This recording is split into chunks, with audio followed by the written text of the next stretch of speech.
Sa headlines kan mga barata, Principal Campio Duran National High School, binadil, dead on arrival sa ospital sa Albay. Programa kang Department of Education sa mga nasa grade 1 na sa grade 3 pupils sa day patataw magbasa sin magsurat, nagpapadagos. Siyudad kang Calamba sin siyudad kang Naga, magkakaigwaning sisterhood agreement. Top 8 sa 2022 Geodetic Licensure Examination, graduado kang Naga College Foundation, College of Engineering. Diyos marhay na hapon. Ako si Mark Mendoza, ang sa indong tagapaghatod bareta.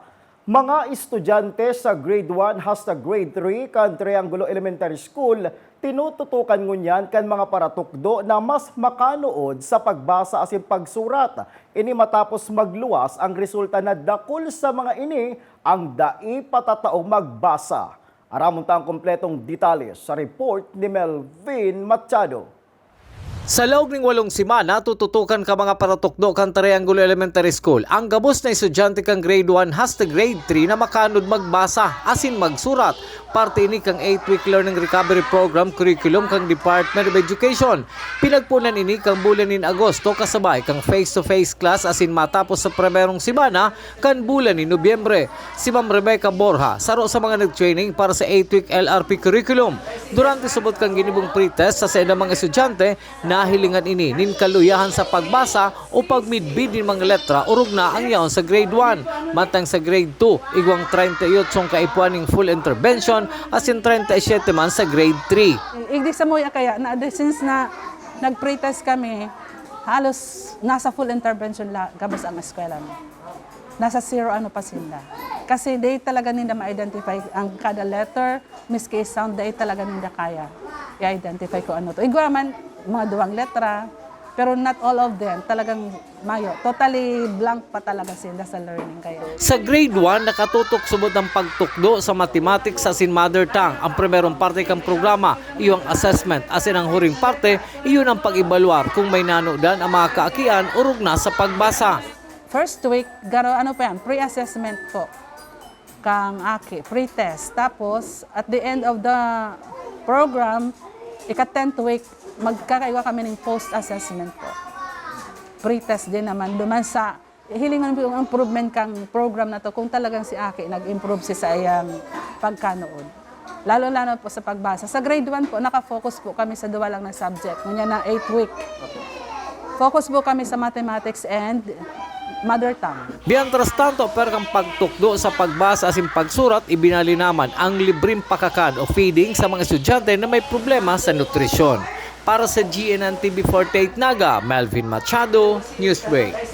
Mientras tanto, sa inot na simana kan bulan ni Nobyembre, mapuon man subuot ang volunteer kang grupong Angat Pinas, Bayan Ko Teacher Ko, na magtukdo kada alas 3 nin hapon uro aldaw sa 44 mga estudyante sa grade 1 kan Triangulo Elementary School.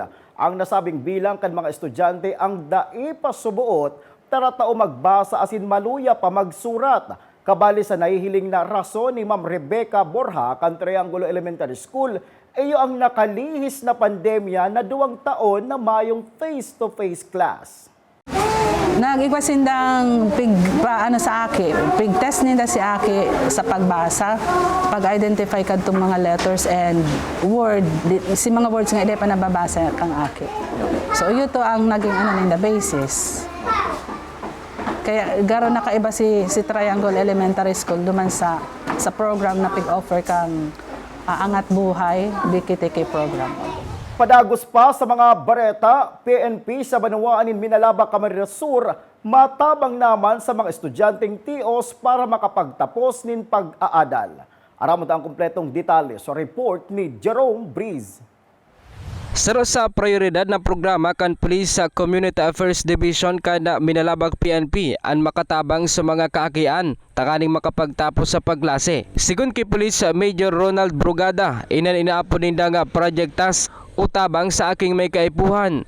Naarog kan programa sa manlain-lain ng mga police station sa Camarines Sur asin sa syudad din Naga ang pagtawnin asistensya sa mga kaakian sa sendang paglase. Ito kami ginaapon ng project task utabang sa aking may kaipuhan. Ini in-align ini duman sa programa man kan sa tuyang regional director si sa profile si Police Brigadier General Rodolfo Dimas doon sa Project Tanglaw niya na kung saan mahanap kami ng sarong beneficiary na sa muyang i-sponsoran pagklase kung grade 1 hanggang sa makatapos na sa iyo pagklase sa elementarya. And ngunyan naglansing na kami kung nakaangin si Mana and maugmama na si pamilya na nagkatabaan ng sinda. Siring man kami, naugmaman kami nakakatabang man na makatapos ng akin sa pagklase. Ang pagpili kan aking tatabangan ang minaagi man sa tamang proseso sa pagikan pagdulok sa barangay. Ang programang inika na PNP nagpapatunay na bako sa ng serbisyong pangseguridad ang ginigibo kundi maging ang pagtabang sa mga nangangaipo. Para sa GNN TV 48 Naga, Jerome Brice, Newsbreak. Sa iba pang bareta, Syudad kang Naga asin Syudad kang Calamba sa Laguna mapirmahan in Sisterhood Agreement. Aramon ang kumpletong detalles sa report ni Melvin Machado. Sa Oktubre 24, aldaw na Lunes, mabiyahe ang mga opisyal kang lokal na gobyerno kang Naga pasiring sa syudad kang Calamba sa Laguna. Ini para sa mangyayaring pirmahan kang Sisterhood Agreement kang syudad ni Naga sin Calamba City. Enot nagpasabot in interes sa nasabing syudad na magipag-sisterhood sa Naga sa pagin ng resolusyon na tulos man sinimbag kang sanggunang panglungsod. Suzuki City Administrator Elmer Baldimoro na enot ng pinag-adalang kang Calamba City ang Naga City People's Council asin buot pa nilang mapararom ang pagkano digdi. Ang sangguniang panglungsod po kang City of Calamba nagpasar ning resolution inviting the city government of Naga for a sisterhood agreement. And yan po simbagan man ning corresponding resolution kang sangguniang panglungsod kang Naga na minatugot na magkaigwa ng sisterhood agreement between the City of Naga and City of Calamba. May naka-schedule na pong signing on October 24. Alagad inigigibuhon duman sa Calamba City. So si mga opisyalis takang syudad iyo ang maduman. Tubod man si City Administrator Baldimoro na igwang manunodan ang syudad kang Naga sa syudad kang Calamba, nakabali sa 10 mga syudad sa nasyon na pinakamayaman. Siyempre man ang lokal na gobyerno kang Naga, kung may mahiling man kitang potential na pwedeng i-adapt hali sa Calamba City. Ang Calamba City po kabali sa top 10 richest city sa entire Philippines, kaya kada kulang bagay na mahiling man sa to yung mga opisyalis kang syudad. Mientras tanto, sa kada may mapapapusog na Sisterhood Agreement ang Naga, ipinapangaran man subutigdi ang sarong iskinita o kalye kan syudad. Para sa GNN TV 48 Naga, Melvin Machado, Newsbreak. Sa pagbabalik kang Newsbreak, Principal kan Piodoran High School binadil sa iyang residensya, dead on arrival sa ospital. Yan asin iba pang mga bareta sa pagwelta kang GNN TV 48 Naga Newsbreak.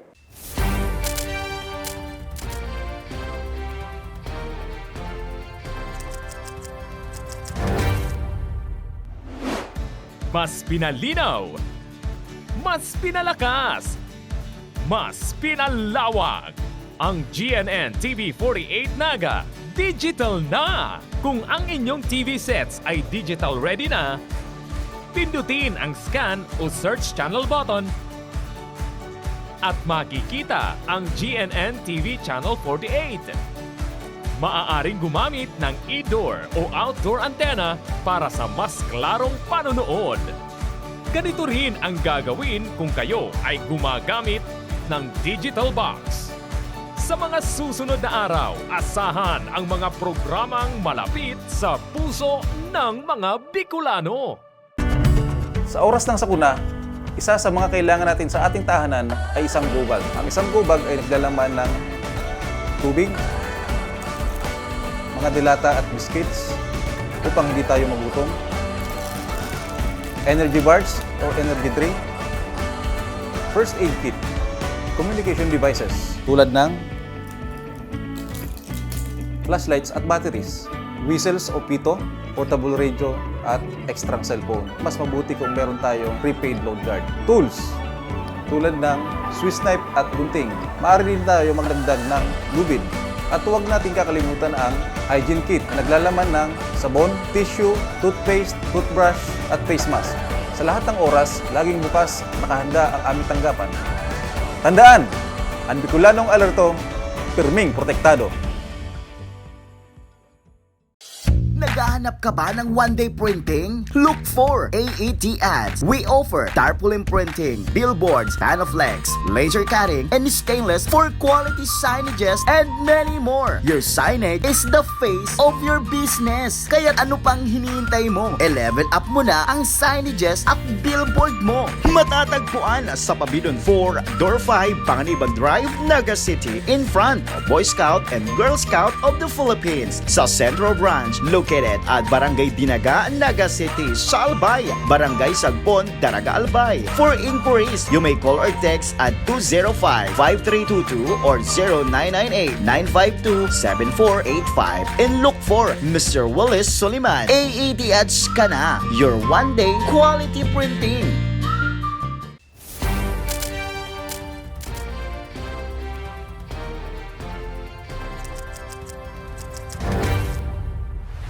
Padago sa mga bareta, Office of Senior Citizen Affairs asin mga negosyante na nakatalaan pag-urulayan ang mapadapit sa pagtaon ng diskwento sa ilang mga customer na senior citizen.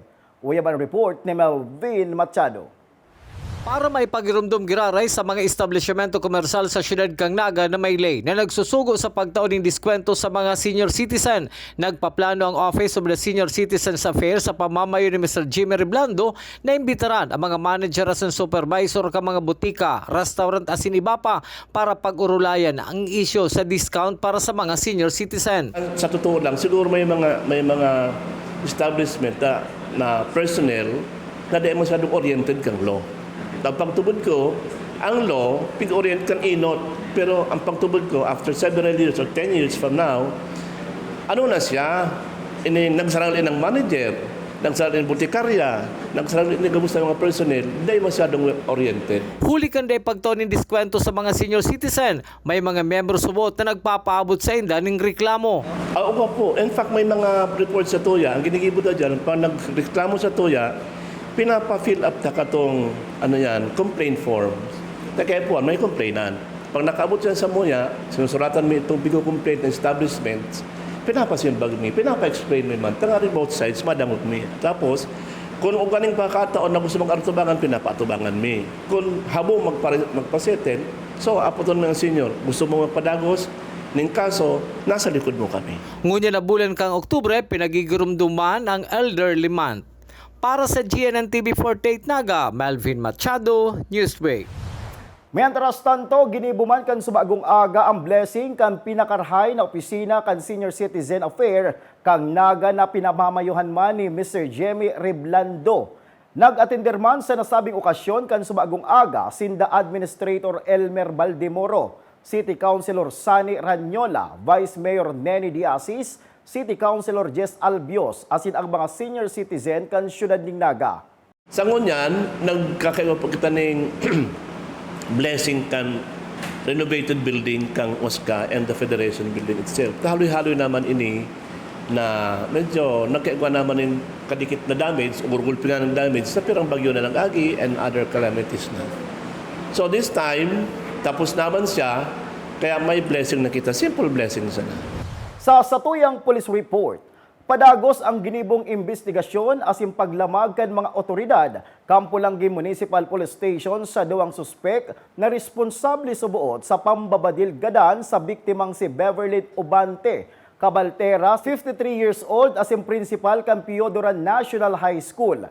Piodoran Albay, nangyari subot ang insidente pasado alas 3 kan subagong amay na pagkaaga matapos magkadangog ribok asin putok nin badil ang makaibanan sa harong kang biktima. Kung kaya tulos man nagpaabot ning sumbong sa PNP. Ang PNP ang nakakuha naman nin mga pahayag sa makataid na harong kang biktima pati na po ang mga CCTV footage para mabistado ang mga suspek.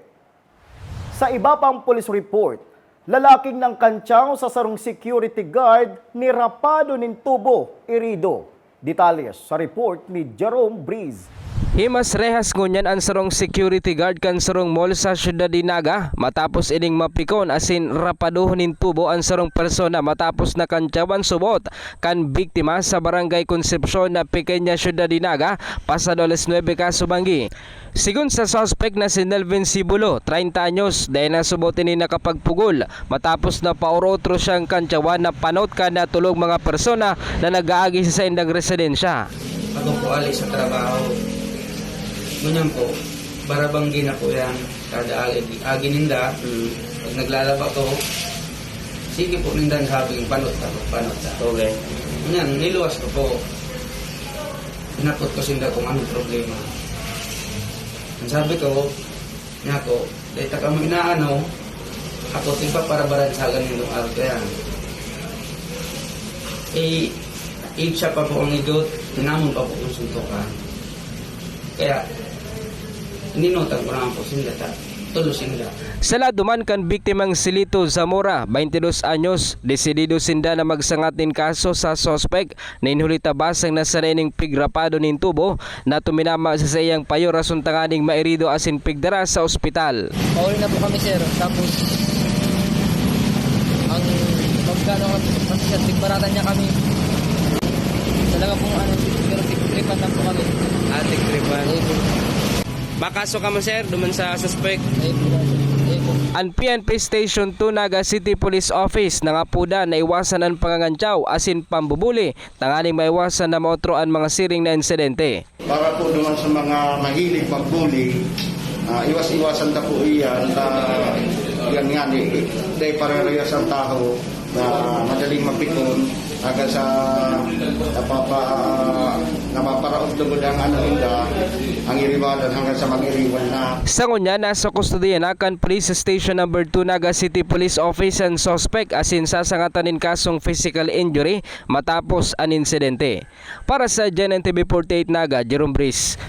Padago sa mga bareta, nagkriarhin magabat na bulos kan trapiko sa parte kan MT Villanueva asin Liboton area ang road crash sa pagultanan kang sarong motorsiklo asin truck na kargado ning kabilya asin semento.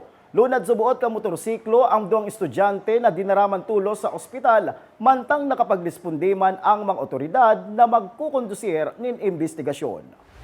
Sa iba pang bareta, nag-uugmangunyan ang Department of Engineering kang Naga College Foundation sa pamayuman ni Dr. Monsito Ilarde. Huli kang pagkakapasar kan 40 estudyante na naggraduar kang nakalis na Hunyo.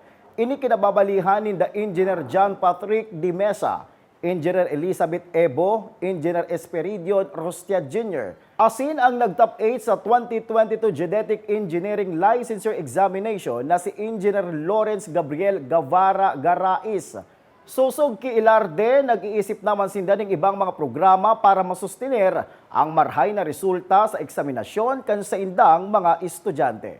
So we're trying to establish partnership with review centers and all other stakeholders para matabangan ining mga graduates may degree sa engineering, not only sa geodetic pati sa civil engineering, para magkaigwa talaga silang opportunity to take the review before taking the board examination. Kasi importante kaya, not everything na yaon makukuha mo sa klase, iyo duman, although ang basis kang pag-prepare kang questions is yaon duman sa kung ano ang dapat na itukdo sa mga estudyante, but still, iba yung yung nagre-review ka manggiraray before taking the board examination para at least yung confidence kang sarong graduate. Asin yan ang katiripunan kan mga bareta ngunya na aldaw. Day malingaw na bisitahon ang samoyang official Facebook fanpage asin ilike ang GNN TV 48 Naga para permi kitang updated sa mga bareta asin istoryang bida ang Bicolano. Liwat ako po si Mark Mendoza. Digdi sa dayan sa GNN TV 48 Naga News Break.